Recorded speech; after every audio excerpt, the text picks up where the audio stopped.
I thought I would, and with a little input from the Alter family, thank you, Alter family, I thought we could start out by talking a little bit about women in politics. And I wanted to quote, I think Lieutenant Governor Simon mentioned this, but I did want to recount the quote that you made upon becoming Speaker, which was, "For our daughters and granddaughters, today we have broken the marble ceiling. For our daughters and our granddaughters, the sky is the limit. Anything is possible for them." So around the country today, though, the increases in women's involvement in elective politics seems to be stalling. How do you account for that, and what can be done about that? Well, first of all, before I answer the question, may I say how honored I am to be part of this celebration of the life, leadership, and great contributions of Joanne Hammerman Alter.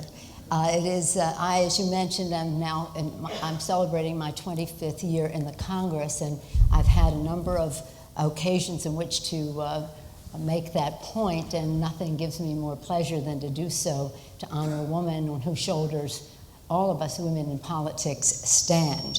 And all of us owe her a debt of gratitude. Her legacy is a great one from the standpoint of public policy, her personal legacy of her beautiful family, of Jamie and Jennifer and Harrison and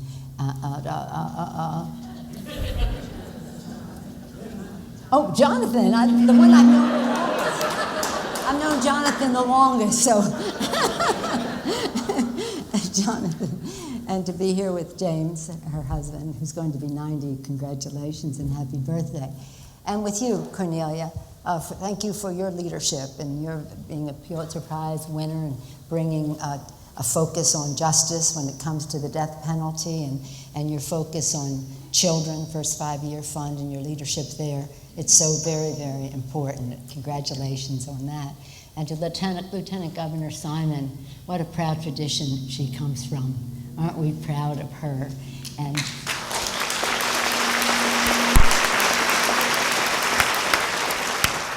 what I love about her story, you all know it better than people from outside the state.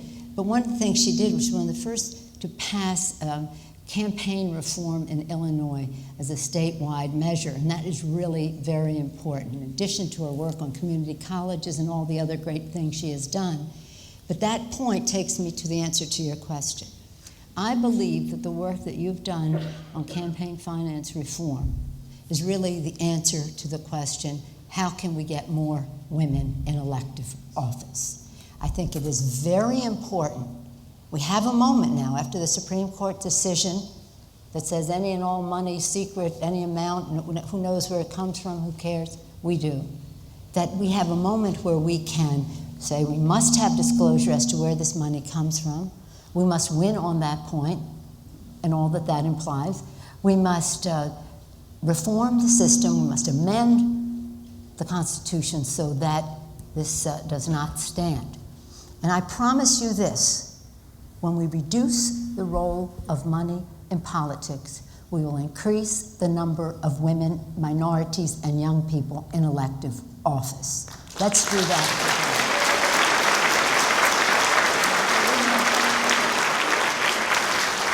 And we have a plan for that. It's absolutely essential. And not only is it essential because of the politics of electing women, it's what that will produce. The right kind of growth for our country with the focus on our children and their future, but how we secure our nation, how we grow our economy, not things that people think of traditional women's issues, but across the board, the full spectrum, the growth of our country will be such a beautiful, explosive unleashing of a new kind of power, because it will be, with all due respect to those who have been there and served overwhelmingly for such a long time, just the energy of the diversity of opinion will be a strength to our country. So I think the most important thing we can do, to answer your question, is to make our own environment. Why should we do this year in and year out and say, well, maybe we can elect 10 more women to Congress this year, maybe it'll be 12. Same thing with minorities and the rest. No, let's just change the environment. We've been living with this environment for over 200 years. It isn't really working as well as it should for us in terms of our elected officialdom representing the full diversity of our population. So are you ready to make our own environment? Talk about the need to change the environment, and yet if you look at Gallup polls, the approval ratings. Oh, I'm sorry. When you talk about changing the environment, you look at approval ratings of Congress right now, and they are at historic lows. There is deep polarization that led Senator Olympia Snowe just in the last week to say she was leaving Congress because she was tired of the polarization of the my way or the highway attitude there. I think she was referring to her own party.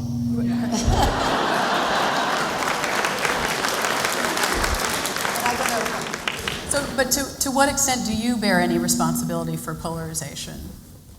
I take full credit for standing our ground on the issues that we care about. But let me say this, because I think there's a distinction that has to be made here. We go to Congress not to all be of the same mind. We'd only need one person if that were the case. We go there to represent our point of view, our region, our generation, our ethnicity, whatever it is, whatever our passion is, and our priorities. Joanne would go there to be talking about the environment and education for our children with her wits, working in the schools to tutor disadvantaged. People take their passion and their priorities and their knowledge about issues to the fore. And to the extent that you have more knowledge on the subject, you're in the fight in a deeper way because you want it to turn out right. So here's the thing. In the past 15 years, I'll be very blunt, since Newt Gingrich came to the Congress, became the leader, no, I'm telling you, this is a fact, that the idea was that there would be constant polarization, vitriolic language, and this stridency that would confuse the issue. So you see a situation now where you have obstacles being thrown up to voter participation, you see unlimited, unidentified money coming into the system, and you see confusion, which is wrought by, well, let's just all fight. The public will be so disenchanted with the whole thing, they'll turn the other way and just figure a pox on everyone's house. And in my view, that serves the purpose of the special interest who want that confusion to reign. Now, I say that, and I can document it, and I'll tell you this. As part of my 25th anniversary on President's Day, last Monday and a half ago, week and a half ago, I was the guest speaker at the George Herbert Walker Bush School of Government and Public Service at his library in Texas A&M, the most conservative school in Texas, they tell me.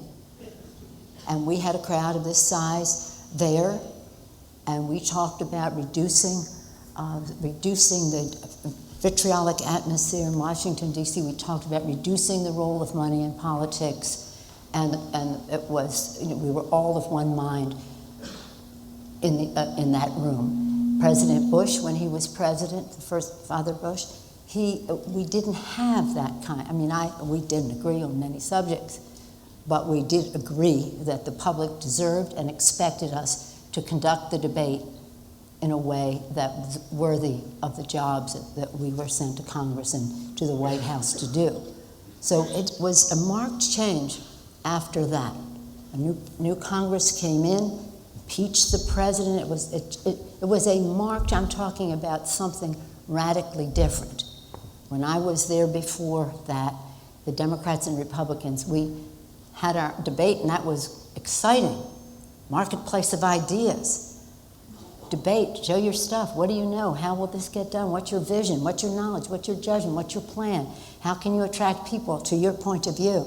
After that, it was the politics of personal destruction, starting out with the impeachment of the President of the United States. So that's my point of view on the subject.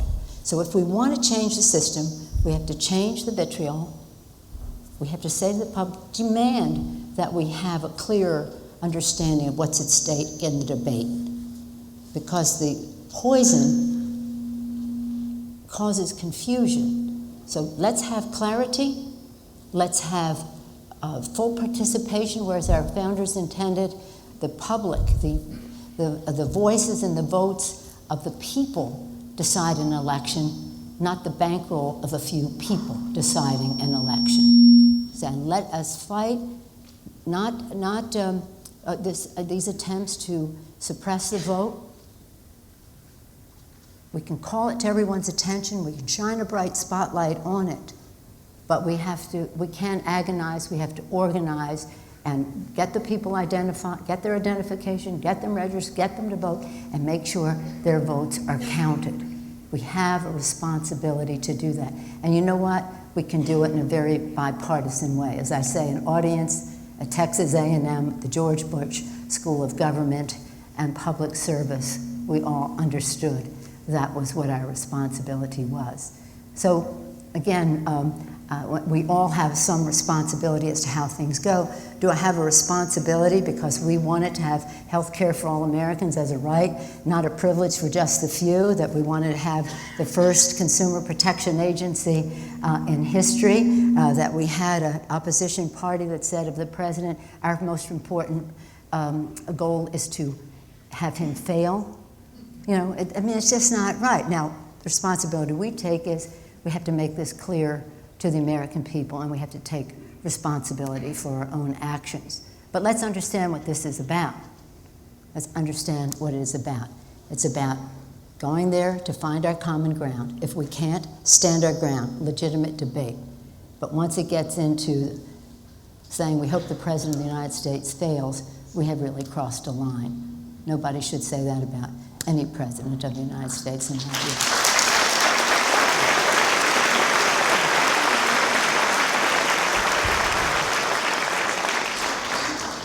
To go back a little bit to the beginning and your origins in Baltimore, Yes. And you grew up in a very political family. Yes. And yet your mother's ambitions for you were to be a nun. Oh, yes.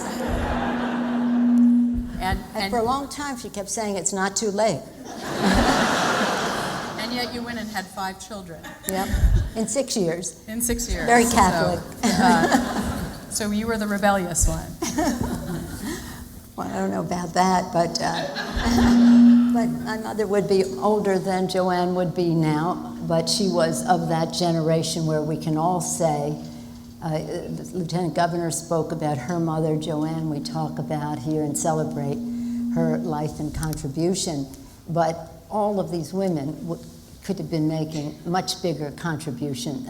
They couldn't make a bigger contribution, but they could achieve much more opportunity now, and we have to make sure that that opportunity is even greater for women as we go forward, because nothing is more wholesome for the political process and government than the fuller participation of women in the process. I firmly believe that.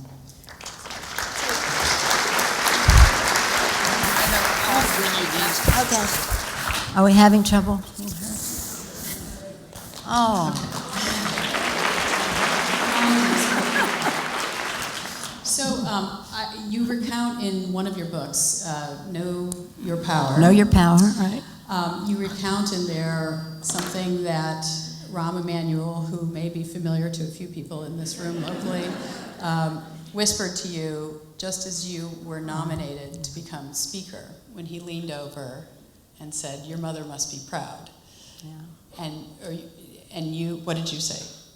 Well, as I was nominated by my colleagues to be the Speaker, he was the chair of the caucus. So when we shook hands, he leaned over and said, "Your parents would be so proud of you." And I said, and it just jarred me, because I thought, my parents never raised me to be Speaker of the House.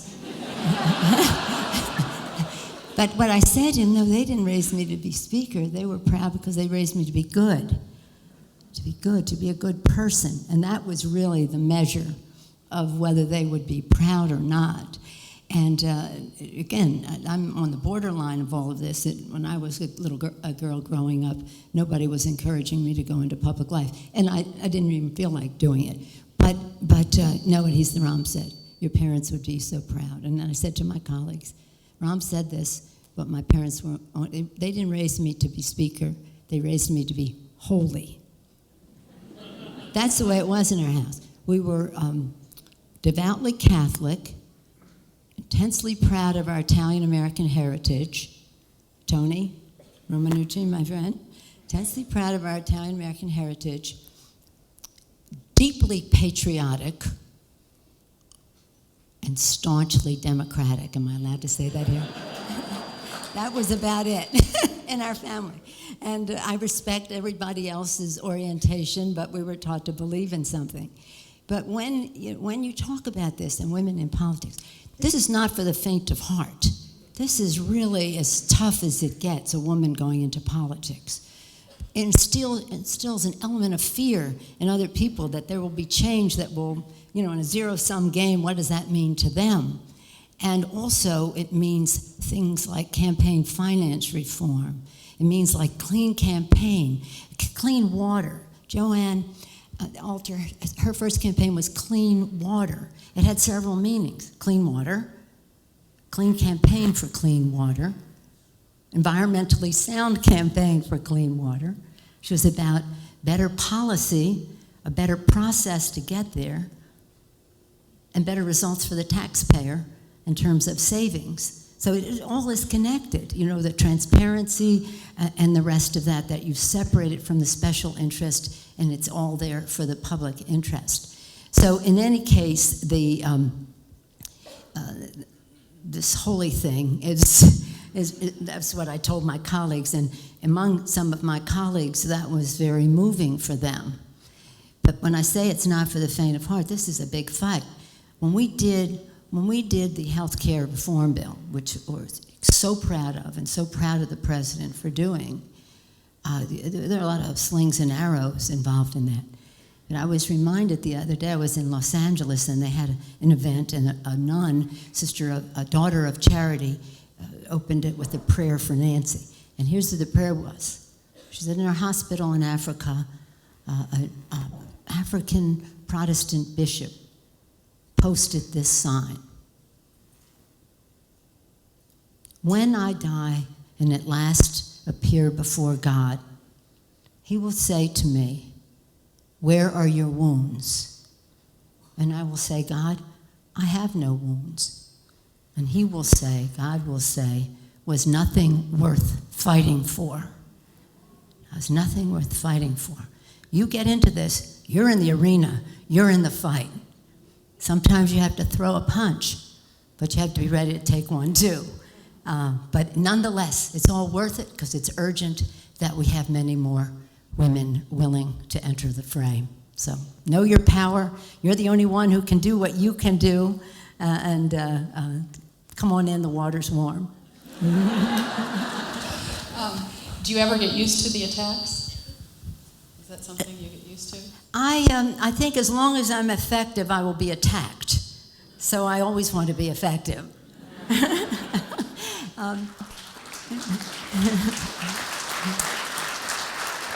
I see my friend Henry Bean in there, and Lee. Thank you for being here. We're so honored by your presence. Thank you. You did say in your book that the thing that surprised you most as you entered politics were that some of the attacks came from those who were closest to you, and those within the Democratic Party rather than those outside, and that you were most affected by those. Is that? Well, you learn a lot. Any Democrats in the room? Well, you know how sometimes a fight among Democrats or Republicans can be more hurtful. The closer in you are to each other, the more concerned you are about an attack. Well, look at the Republican nomination for President of the United States, and you see what I mean. There is a, but when it's within your own party, you like to think that we have so much common ground that will just limit the fight to a certain Marcus of Queensberry rules, but that doesn't always happen. But it's true, the closer somebody is to you, the more hurtful their attack will be. So be ready for that. Going back to your roots in faith, both you and Rick Santorum are Catholic, and to to what extent, what do you have in common? To what extent are you guided by a moral vision, and how does that square with the nature of compromise, or of compromise being such an integral piece of the democratic process? So to what extent does that inform your Catholicism, inform what policies you pursue and how you pursue them, and how would you reflect Well, I on think those I appreciate your question. Those of us who are practicing Catholics, we practice our religion. We go to church on Sunday, and hopefully we take the message of the Bible with us when we leave. A wise person once said, "We all ask God to bless our work. Why don't we just do God's work? He's already blessed that." And I think that, I don't think we should mix politics and religion, but I do think we should act upon our beliefs if our belief is that every person is worthy of respect and is endowed by our Creator by certain rights and requiring certain respect, worthy of such respect. So I know what you're talking about. The contraception, is that it? Okay. Well, talking a little bit. okay. Well, here's the thing. I come from a family that's fairly pro-life. I'm probably the first in my. You know how people say I'm the first in my family to go to college? Have you heard that in politics ever? Okay. Well, I'm probably the first in my family to be pro-choice. But it seemed to me the most natural thing to flow for how I was raised. We were raised that God gave us all a free will and a responsibility for that. And I think that a woman having a right to determine the size, timing, or whether she will have a family is something that is her decision to make with her husband, her partner, her doctor, her God, but it's all about her. It's about her health. So to me, it is completely consistent with, again, the fact that people have a conscience and they have a free will and they have to answer for it in their own way. As Jonathan says, we don't need the boss in the bedroom. You don't need the boss determining what insurance you're going to get for you to exercise your free will. I think it's perfectly consistent. People used to say to me years ago when I was new in the political scene in California, how on earth can you as raised as a Catholic, be so supportive of gay rights? It was just gay rights then. Now it's gay, lesbian, transgender, bisexual, goes on and on. But then it was just gay rights. So I don't mean to just cut off all the rest. I'm just talking in terms of 30 years ago. And I say, why are you even asking such a question? My concern about people in the gay community springs from my Catholic faith. And it's not about, they say, well, San Francisco's so tolerant, so it's so easy for you. I said, it's not about tolerance. That almost has a condescension to it. It's about respect. It's about taking pride. And that's really what I learned growing up as a Catholic in Little Italy in Baltimore, Maryland. So maybe it was different there than some other places, but I'm proud of that, of the making it the most natural thing in the world for me to think a woman should decide for herself, and we should respect people for who they are and who they love.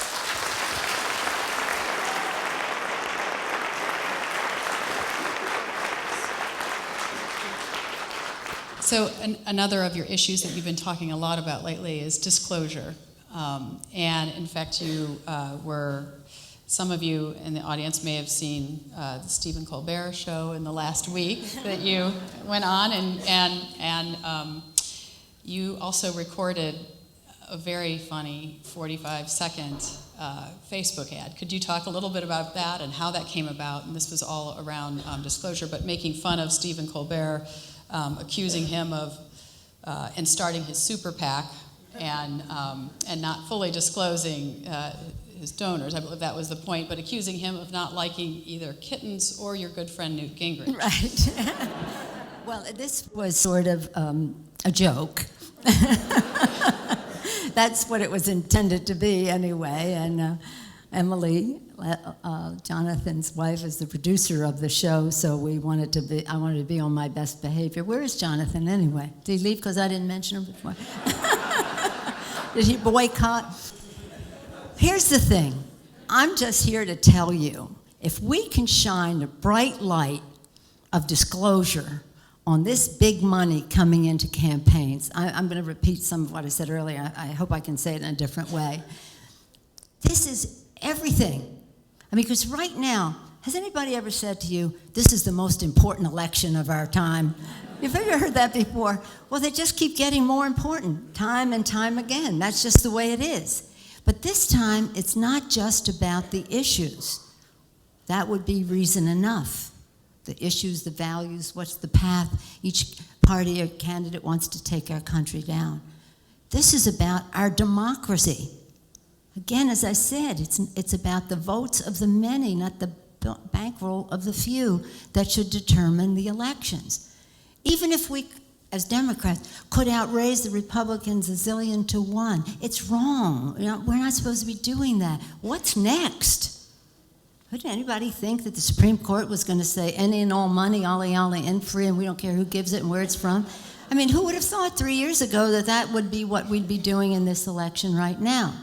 So we don't have much recourse except to say, stand by your ad. If this is what you want to say to the American people, if I take an ad, I'm Nancy Pelosi, and I authorize this ad. We all have to say that, but not these big money, multi-million-dollar contributions. So this is the only, I don't want to say game in town, it's the only approach that we can take until we have a change in the thinking or the people who are in power so that they will have campaign finance report. I think the public is ready for it. This has just gone too far. And you know what?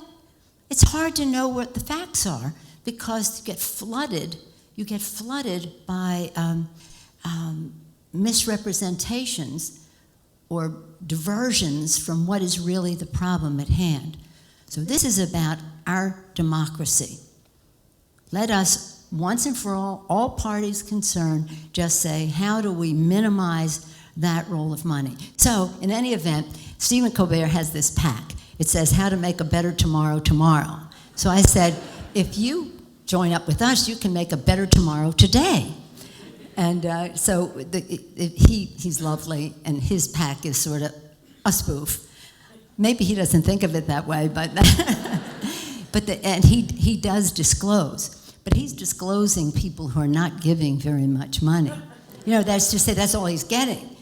But these people who are getting $10 million, $5 million, the public has a right to know, don't you think? Don't you think?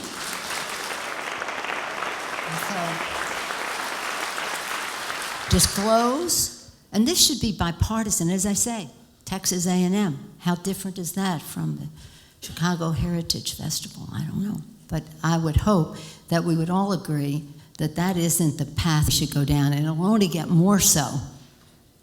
Because at the end of the day, if you can have endless money to flood the markets, suppress the vote, and confuse the issue, you own the country.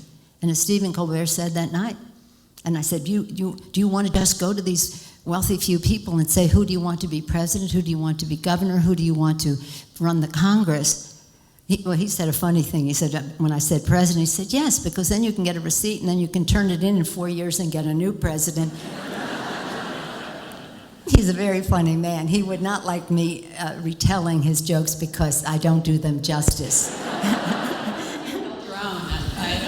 Your own on the show. To what extent do you think humor shows such as Colbert and The Daily Show, while attracting younger demographic to pay attention to and take an interest in politics, that they also focus so much on the hypocrisy and deceit within politics? How damaging is that? I tell you, anytime we introduced a bill called the Disclose Act. Jonathan can tell you, we would get, if we're lucky, a glimmer of interest, right? We put out this film teasing, taunting, whatever, as a joke, to Stephen Colbert, and we got several 100,000 people coming to the website to see it. The popular culture is so strong, and if you combine it with the social media, it's explosive in terms of what you can accomplish. So it was a decision we made, not without its risk, because when you try to be funny, oh boy, you know, you take your chances. It's a very entrepreneurial venture to go down that path. But we thought we'd take the chance, and it turned out okay for us. But we had so much more interest because I was on Colbert, and because we had the film about Colbert, and we could invite people to see it on Facebook. But I think that the power, to your question, the power of that kind, that's where young people get their news. Not their humor, their news. They also get humor while they're there. But it is, it's a force to be reckoned with, and I enjoy it very much myself, even when it's at my expense. But if it's funny, I like it. So in the, I'm gonna bounce back to years of your experience as a mother and the lessons that you say you learned about campaigning and also being a politician. You said all those lessons you learned as a mother. And you came up with you developed a number of mottos. Right. Do you want to talk about some of those mottos? Well, here's the thing. Any moms in the house? Okay. What is a more challenging job in the world than that? You're a mom. What are you? You're a problem solver. You're a provider. You are a diplomat. You are an interpersonal conflict resolver. You are organizer of time, of personalities. You are the hub of the family. This is the most challenging job in the world. So I say to women, put that down as a great big plus in your inventory of what you bring to the table. I went from the kitchen to the Congress. I went from being a homemaker to being a House Speaker. I had never intended to run for public office. But nonetheless, opportunity came along, and when it did, I was ready. I placed a value on what it was to be a mom and to be civically involved in the community and the rest. Others, 25 years ago, would paint that as, what does she know? She's been a mom. And when I ran for leadership the first time, getting back to Joanne's, when they asked Joanne, when I ran for leadership the first time, they said, who said she could run? That's all I needed. But let me say, we're making fun of some of these things. I think it's important for you to know that a lot has happened because of people like Joanne Alter, and there aren't many people like her, but I mean some stars. What did she have? We hear that she escorted Eleanor Roosevelt around Mount Holyoke, and I know Mount Holyoke has a following here today, over here. But she shared many things, the conviction, the ideas, and the rest with Eleanor Roosevelt. She shared one other thing, I think, as I learned more about her and read about her and saw her beautiful family and how they carry on the tradition. She shared a burdensome conscience, concern about the underdog, concern about people. And now what am I going to do about it? She had the energy, the ideas, the courage. Courage is a big thing in this, and the strength to go out there and try to do something about it. And she reached a level of success. But what she did is brought that ball down the floor for all, the field for all other women too. And so we all stand on the shoulders of other women as we do this. I'll tell you this story because when I first was, after I told them who said I could run, and I ran and won. And the reason I ran, I didn't have any really ambition to be a leader in the Congress. I loved my work on the issues there. But I was tired of losing, 94, 96, 98, 2000, 2002. Then I thought, well, you know what? I know how to win, so I'm going to go out there and do it the way I think we should do it. And then we won, and then I became speaker. But in the meantime, I went to my first meeting. You'll know this story, but I went to my first meeting at the White House as a leader. And I hadn't even thought about it. It was, I wasn't apprehensive about it at all because I had been to the White House for many meetings as a member of the Appropriations Committee, the Intelligence Committee, and the rest. And so when we went in to the room there, and that's my first meeting as a representative of my House Democratic Caucus. I wasn't speaker at the time, it was before. And so we go in, and the door closed behind me. I realized as I looked at this small table, the president, the vice president, Democratic and Republican leadership of the House and Senate, that this was unlike any meeting I had ever been to before in the White House. In fact, it was unlike any meeting any woman had ever been to in the White House. Because what a wonderful thing when a woman is a cabinet member, but she is there, her power is derived from somebody at the head of the table. This was my power derived from the election of my colleagues, theirs from the election of their constituents. So that's a powerful position to represent the House Democrats at the table. So I sat down at the table, and President Bush, now we're talking junior, gracious and lovely, really, from a personal standpoint, an amiable fellow. So anyway, I sit down at the table, and he starts to welcome me in his usual gracious way. So pleased, your first meeting, and as he's speaking, I felt really closed in on my chair.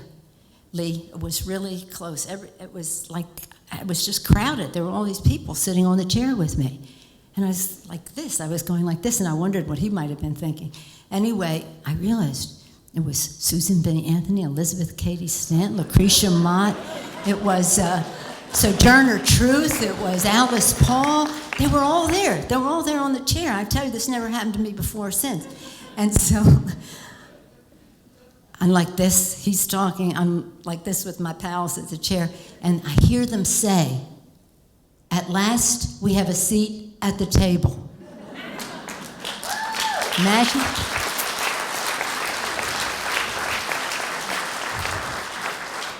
And then they were gone. And my first thought was, we want more.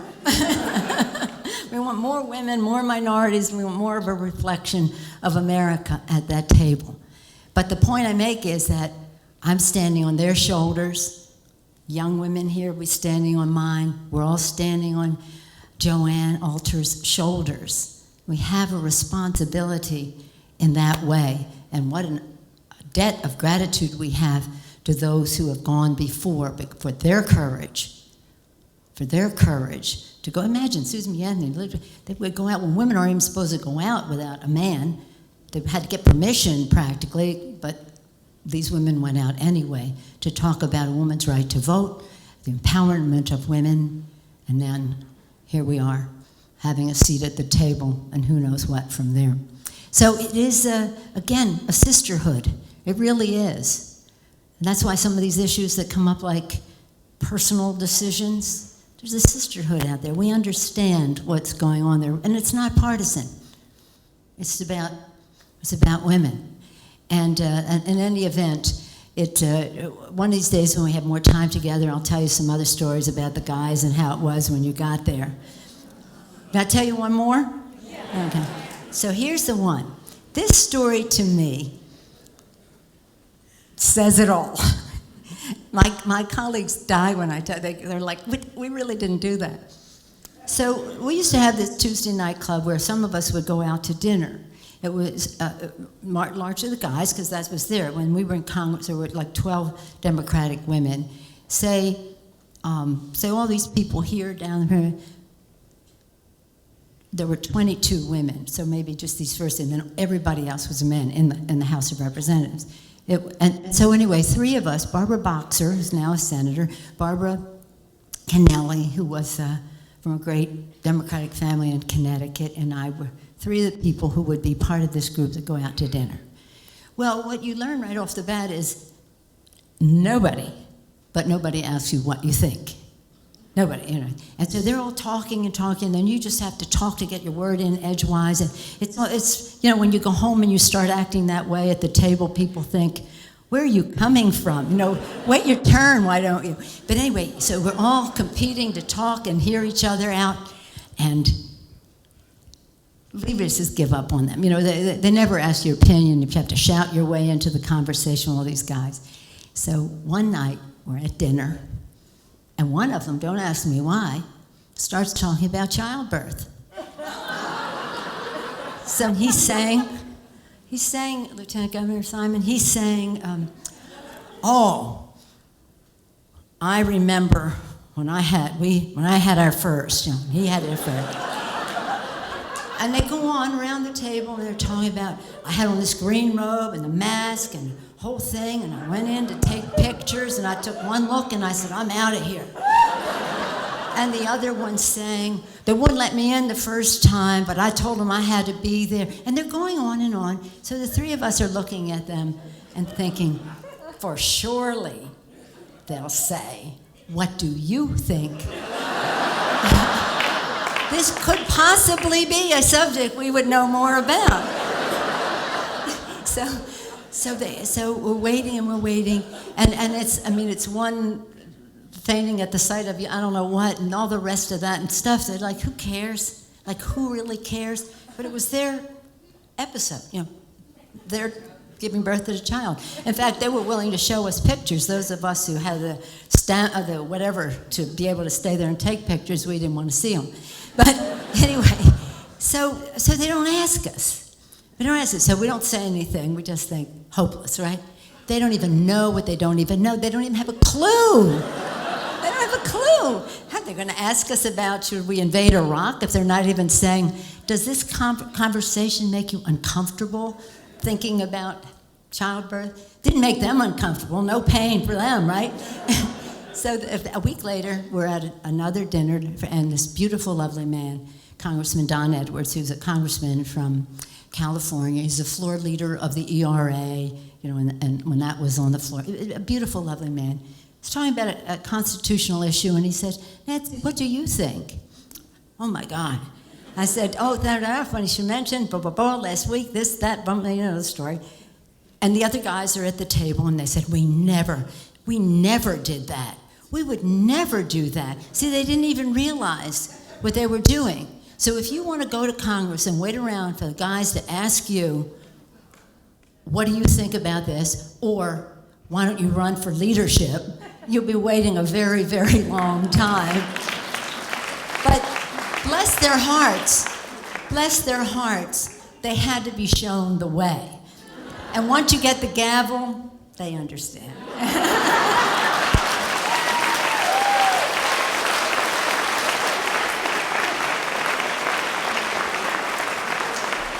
I'm just telling you this because I think Joanne would want me to. I'm gonna go to questions from the audience. Do you think President Obama is becoming more assertive? Yes. Well, I think he's always been assertive and a great president. But I think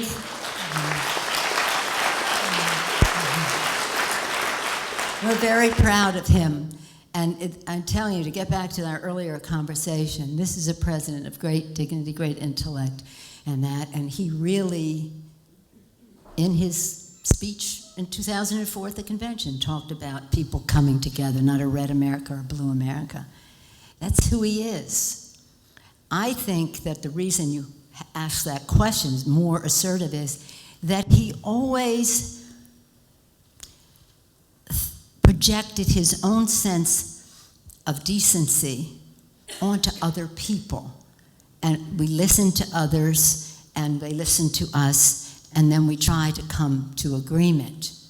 While at the same time, they're over here saying, the most important thing for us is the failure of the President of the United States. But he was above, he really was above that. But, it's campaign time, and it's really important. Even if he had the easiest path to the presidency, and I don't think any path to the presidency, re-election or otherwise, is easy, but it's really important for the president to to convey to the American people what he believes is at stake in this election. And he has done great things, mostly when the Democrats were in power with him. The first bill he signed was Lilly Ledbetter, to end discrimination for women in the workplace. The last bill he signed, one of the last, now these are the bookends, was to the repeal of Don't Ask, Don't Tell to end discrimination in the military. In between all this legislation to expand opportunity and freedom for people in terms of Wall Street reform and health care reform, where no longer being a woman is a pre-existing medical condition, where children can stay on their parents' policy until they're 26, where a child with a pre-existing condition cannot be discriminated. That's all now. That's all now, and then when the bill is in full. So he took chances. He went there. You talked earlier about coming to do, not to be. He came there to do a job, not to have a job. And that's the rest of us follow his lead. So I really I see him day to day working so hard, knowing the ramifications of the details of legislation, being respectful of other people's opinion, and some misinterpreted that as not being assertive enough.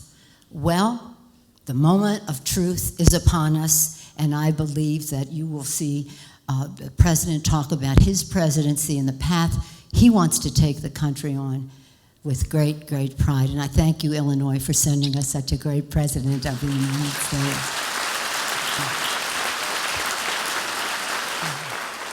Next question is, what moment was your best? Oh, passing the health care reform bill, no question about that. And the question ends with, we love you. Well, here's the thing.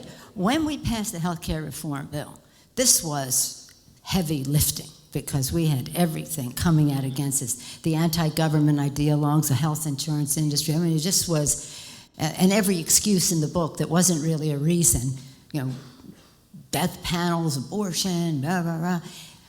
But that wasn't what it's about. It was about a whole new way of life, a healthy life, to have the liberty to pursue your happiness without being chained to a job so that you would jeopardize the health of your family or yourself. So when we were debating the bill, and it was a long debate, the press kept coming to me. I don't think Jonathan ever asked me this question, and they said, you just seem so convinced that you're going to pass this bill. What makes you think you're going to pass this bill? You just lost in Massachusetts. You lost another senator. We didn't lose the senator, but the Senate lost the senator in Massachusetts. What makes you think you're going to pass the bill? I said, we're going to pass the bill because this is our opportunity. In the 30s, Social Security, a pillar of stability for our seniors and people with disabilities in our country. In the 60s, Medicare and Medicaid, and a revolutionary legislation for economic and health security for our seniors. This is our moment to do something that for 100 years, since Teddy Roosevelt, not a Democrat, a Republican, have been trying to do this. This is our moment. We're not going to lose it. We're going to win. And they said, well, how are you going to do it? I said, well, we're going to go up to the gate, and we're going to push open the gate. And if the gate doesn't open, we're going to climb the fence. And the fence is too high, we're going to pole vault in. And if that doesn't work, we're going to parachute in. But we're not letting anything stand in the way of our having health care for all Americans as a right, not just a privilege for the few in our country. So we passed the bill. And the press says, which one did you do? I said, we pushed open the gate. 220 strong. I wish we'd had Republicans there. We had their ideas in the bill, but they weren't with us in pushing open. We pushed open the gate, and we were not alone. We had so many people in America there with us. Some of you in this room, many of you in this room, giving us encouragement and support and helping send the people there that would make this possible. We pushed open that gate, and I hope you take some level satisfaction for the role that you played. If you were rooting for us, or if you were encouraging it, if you supplied intellectual resources to the bill, whatever. Because we simply could not have done it without you. It wasn't about us. It was about everyone who cared about it. The morning after the bill passed, the president called. He said, last night when you passed the health care bill in the House, I was happier than I was the night I was elected President of the United States. Isn't he beautiful? And so I was pretty happy last night too, Mr. President. But I wasn't happier than the night you were elected President. Because if you weren't elected President of the United States, we would never have passed this bill. We could not have done it without him. We could not have done it without you. So that was it. That's probably one of the things I'll report to God in terms of my wounds, though, when we talk about what comes later. We have time for one more question. And the question is, what advice would you give to young women seeking a political career? And I know you talked about that earlier, but you have spoken about some very pragmatic tips that you picked up along the way, whether it was campaigning in bingo halls or some advice that Barney Frank sweeten the pie in the bingo halls. Put that money in sweeten the pie on your way sweeten out. The pie, brief, yeah. Right? Sweeten the pie. Well, here's the thing. I'll end this conversation this way, if you say this is the last question. Oh, I have a couple more things I want to tell you. But here's the thing. Here's the thing. The young women, but when I say young, I mean young to politics. I mean, I had 5 children. My youngest was a senior in high school when I had the opportunity to run for Congress. So I wasn't, a young woman. I was a young woman compared to where I'm now, but I wasn't a young woman. And when I had this opportunity, I went to my daughter, who was going to be a senior in high school. My 4 others were already in college. So I went to and graduate school. So I went to my daughter and said, Alexandra, Mommy has an opportunity to run for Congress, but you have 1 more year at home. If you want me to stay home with you, that's my life. I love that. That's fine. Or I can run. It doesn't mean I win. I take the chance and run for Congress. But I sincerely, any decision is fine. I just need to be able to make a decision about this. So if you want me to stay with you, or she said, Mother, get a life. Now this is 25 years ago, almost to the day, and I had never heard the expression before. But she said, what teenage girl doesn't want her mother away a few nights a week? So I got a life. But the thing is that another life. I have a very cooperative husband, whom I've been married 48 years. That's a lot.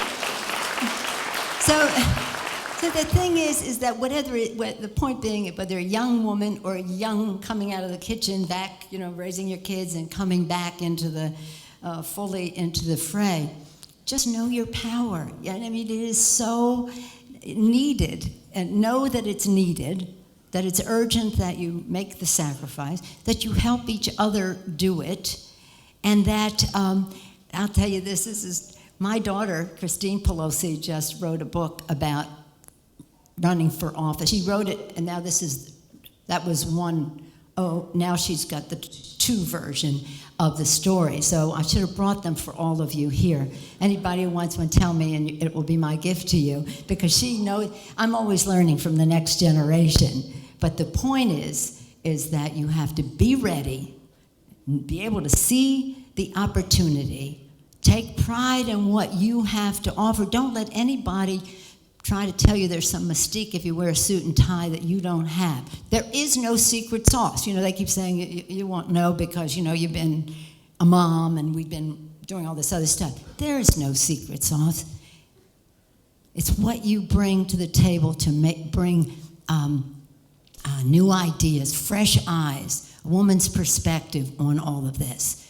But any young woman who wants the details of how to run and the rest of that, apart from know your power and some of the things I said, I'd be happy to make a gift to you of my daughter's book.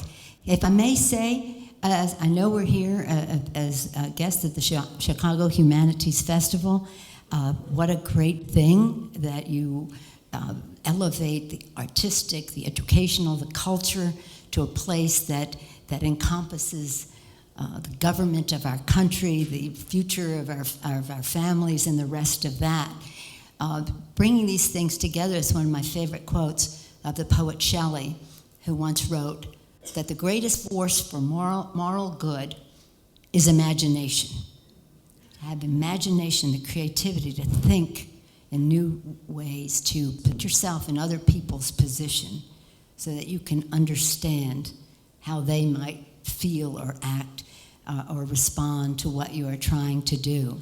Honoring the humanities is something very important to the soul of our country, so that we can elevate our work to a very important place where we are talking more about values, less about that unite us, and less about some of the issues that divide us. So this link that the humanities takes, whether it's education, et cetera, the arts, cultural differences, recognizing our diversity.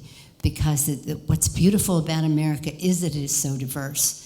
What's beautiful is that it has a certain oneness to it. In this land of Lincoln, this great president who kept us one, we all have a responsibility to our founders, to our Lincoln who kept us together. We have a responsibility to the future that honors their vision and that honors the courage of our men and women in uniform who protect our opportunities for freedom and the aspirations of our children, where we have a tremendous responsibility to the future. And the soul of our country is that glue that holds us together. So thank you, Chicago Festival for the Humanities, for giving me this opportunity. I know it sounds a little braggadocio to get up here and talk about how we think our side is the side that should prevail and that women should be the ones and the rest of that. And it will close. I honestly swear I will close by saying this. I had the privilege, I was invited to speak at the National Prayer Breakfast recently, and they said, we want you to do a reading from the Old Testament. And I said, well, my favorite reading from the Old Testament is about Solomon, but I will put it in some other lesson or something like that. And so this is what I want to close. Again, I know you think I sounded a little braggadocio about what we've done and how great our president is and the rest of that, but it isn't without this other attribute that I want to tell you. When Solomon was going to be king, King David died, and Solomon was going to be king. You all know this, but just to reference it, he prayed to God that he would give him wisdom and understanding. He said to God, how can I be king of your people, too numerous for me even to know? How could I be king when David was king, the great, when he led with such integrity of the heart and the rest? How can I be king? Please give me wisdom and understanding. So God came to him in the night and he said, Solomon, because you did not pray for great riches, for longevity, for long life, or for vengeance upon your enemy, I will give you more wisdom and more understanding than anyone has ever had since the beginning of time, or who will ever have for eternity. And the wisdom of Solomon, of course, is very renowned. People came, even at that time, to his throne. You know the other stories. But the point I want to make here is about humility. Solomon had great wisdom because he had great humility to begin with. He knew what he needed. He knew that he had to pray. He prayed for the right thing. I'm not saying he knew he had to pray. I'm just saying he knew what he needed. And that humility is what took him to wisdom.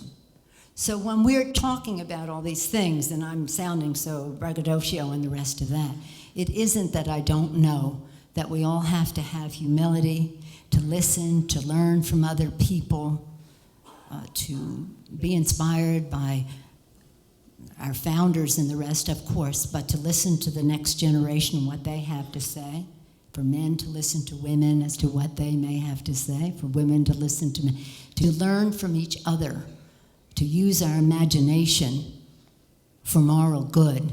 But in order to open ourselves to knowledge and wisdom takes humility. So let us all pray that we have the humility to do the right thing for the American people and have the imagination to achieve the moral good, that we have a responsibility to our founders, to our men and women in uniform, to our children. And let us all at last salute Joanne Alter for bringing us together today, for being an inspiration, for having this beautiful family, loved her so much that they wanted us all to know about her so that her name would be synonymous for something great about America. And I know that is the theme, America, of this festival. Great patriotic family, the Alter family. Thank you, Alter family.